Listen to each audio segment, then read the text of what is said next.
siya para magkasala. Yung freedom na yan, binigay ng Panginoon. Because God wants you to give honor to Him. Gusto mo siyang bigyan ng kalunod sa buhay mo. Amen? So, gamitin natin yung freedom na yun. Gamitin natin yun kung paano tayo makapagturo sa Panginoon, makapaglipid sa Panginoon through the ministry. Kung tayo po mapatid, dahil walang ministry sa church, bakit natin hindi involve yung sarili natin sa church, sa church? Amen? Kung sa libutan mapatid, dahil nakikilala tayo, tumutulong tayo, bakit hindi sa loob ng church natin gawin yan? Amen? Sabi ko natin sa inyo, mapatid, sabi ng Bible, sabi kanina,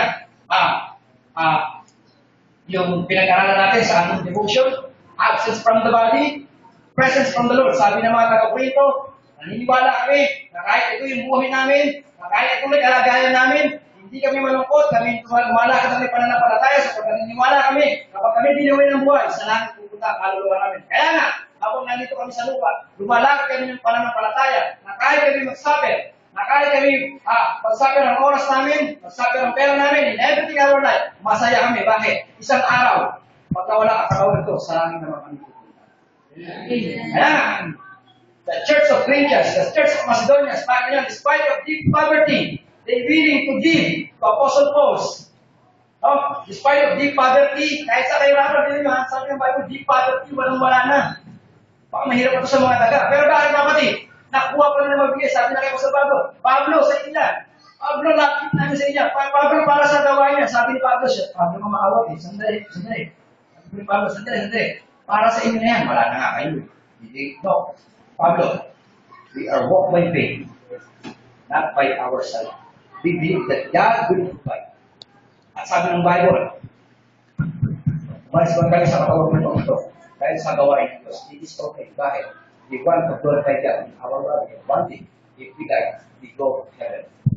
Amen? Amen. Kung tayo ganun, aanin mo ang buhay mga kapatid kung wala namang kabuluhan sa akin. Sayang. Amen? Hindi lang kasi ka ng Panginoon for a purpose. Kung sa kabilusok ka naman, kapatid, kung sa labas, nagsasacrifice ka, bakit hindi mo sa church, di ba? Yung labor is not in vain. Gawin gawain sa labas, vain mo, walang kabuluhan mo yun. Amen? Kung pinaksilatan yung katawan natin sa labas, walang kabuluhan. Yan. Bakit kapatid, yung gastos natin sa loob ng church, yung oras natin, spend natin sa loob ng church. Bakit pag-fellowship tayo mga kapatid, pupunta tayo sa gawain ng church, and your labor is not in vain. Remember this, sa labas, malilim mo na ng tao. Si Jose Rizal, di ba? Gumawa siya ng mabuti sa Pilipinas. Isang araw mga kapatid, meron nga, hindi nakilala si, meron bang sabi ng Rizal? Marriage? Meron pa, alam ko ba hindi, mawawala na yun, malalim ko na yung ginawa ni Rizal. Pero ito pa itong gagawin ng sasabihin sa inyo, yung ginawa mo sa Panginoon, it is eternal forever.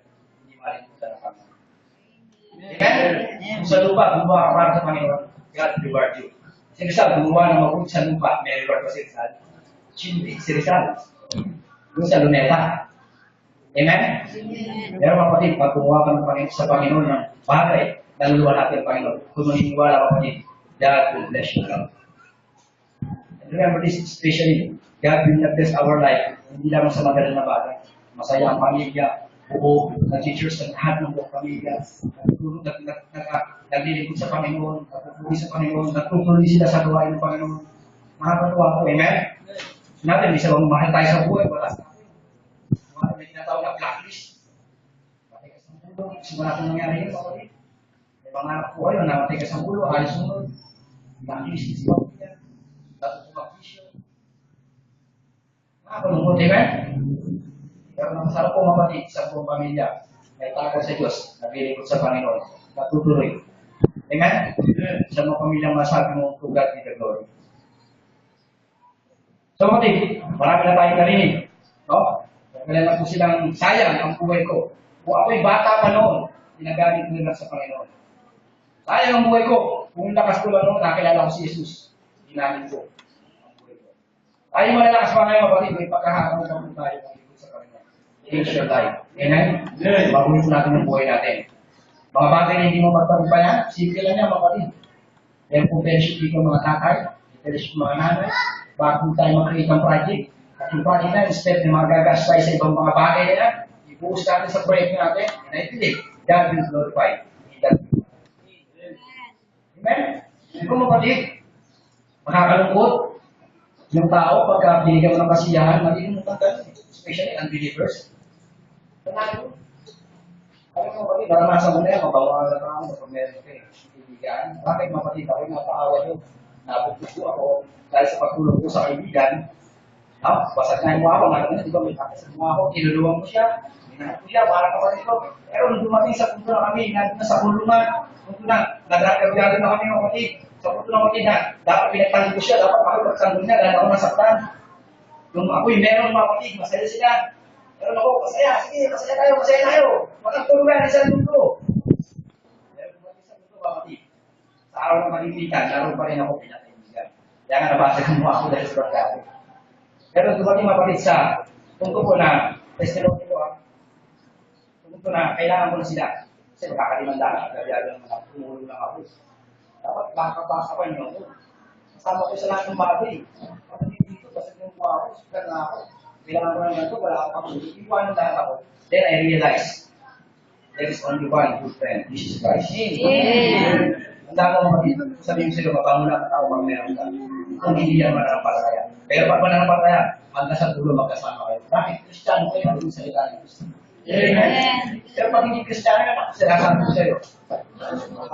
Pambata sa akin. Ewan ko sa inyo, ha? Masusubukan niya. No? Dito niya kapatid, sa oras ng kaibigan. Yung mga tao lang, pag may nagsigasit yan, ayoko yan. Mamaya, madami pa ako yun, Di ba? Amen? Amen. Di ba? Mas more unsaved yun. Pag dumating sa kaibigan, iiwanan ka niyan. Pero sasabihin siya kapatid, kung nasa loob ng church, ginawa ka sa pananampalataya, God knows who you are. Hindi ka pababayaan ng Panginoon. Amen. Tumulong ka sa church, tumulong ka sa pananampalataya, God knows who you are, God will bless you, God will provide your needs.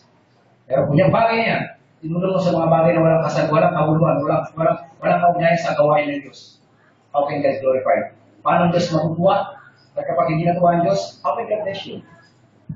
Amen? Ulit pa simple lamang po. The Lord, we are, okay? So, God knows our spiritual activities. Pangalawang bagay po under that. So, God knows that God knows our spiritual we are. The Lord knows our spiritual activities. Oh, God knows kung alam niya kung alam ng Panginoon kung tayo po ay pumunta sa church. Prepare to heart natin, makinig ng salita ng Diyos. Tatayong tanggapin, kung ano yung nais sa Diyos ang buhay natin. Tatayong mawit para sa Panginoon, para mag-bless sa mga kapatiran. Mawit, blessing siya, di ba? Prepare the orders, thank you for them, for the military. Kayo, nandiyan kayo, blessing para sa amin, sapagkat naging bahagi na ginamit ako ng Panginoon para sa inyo. Kung military. Alam ng Panginoon na lahat ng ginagawa natin, magwalis ka man lang, maglinis ka ng bukuan, in everything, in fellowship, the Lord knows our spiritual activities, then God will bless us. The Lord, okay? Parang bagay, the Lord knows we are where we are, the Lord knows where we hang around. Ganyan. Nagagawa ko sa buwan. The Lord knows where we hang around. Yan. Isa mo, epeng ko yan. Ito. Kasi yung ano sa iba, parang sa yung doon, gano'n, sinaman ng bato hindi ka siya mag-dislocate. But then dito gano'n sa polo, hindi na din gano'n. Kaya ang salita sa inyo, bakit yung bato sa mga pero hindi siya disalign. Kasi kung disalign, also rin yung babalik sa dati. Kaya ang salita ko, ulo yung sulit.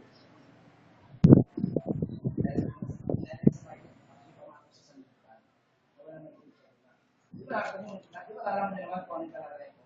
Nakulungan ko. Because of mission.